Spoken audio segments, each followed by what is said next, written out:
Hey everyone.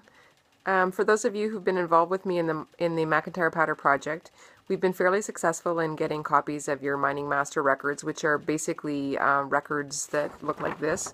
This is my dad's, that have, where you worked, whether you were exposed to the aluminum dust, that sort of thing. In the top right-hand corner, there's a thing called a miner certificate number. I have my dad's blocked out. Basically, it's a letter and 4 or 5 numbers, like a T-4321, and that miner certificate number is associated with your chest X-rays that you would have had to have done in Ontario.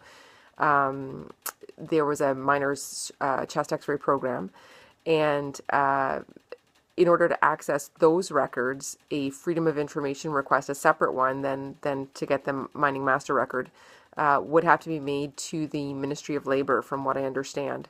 I've been trying to track down the process and how to get this information for the last couple of months. I've had a couple of phone calls from with the WSIB in Toronto, and my understanding is that this collection of records, which is basically all of the chest X-rays, all of the reports going with the chest X-rays, it is in the custody of the WSIB in an off-site location in Toronto, but the actual ownership of the records rests with the Ministry of Labor's, the Ontario Ministry of Labor's chest X-ray physicians.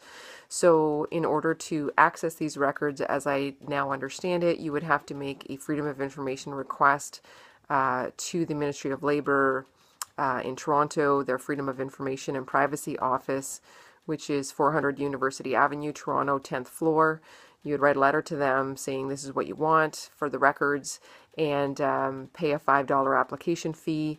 There's also fees associated with whatever it costs to reproduce the records. There's standardized fees under the Freedom of Information Act. So there's a whole lot of other information that I can provide. If you want to give me a call, you can do so at a toll-free number, 1-800-461-7120.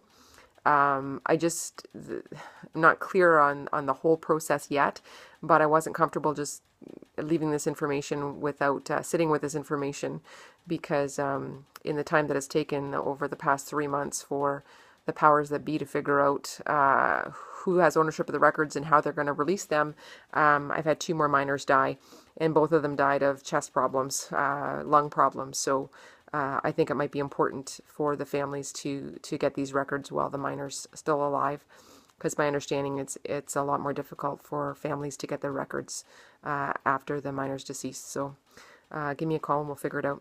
Thanks, take care.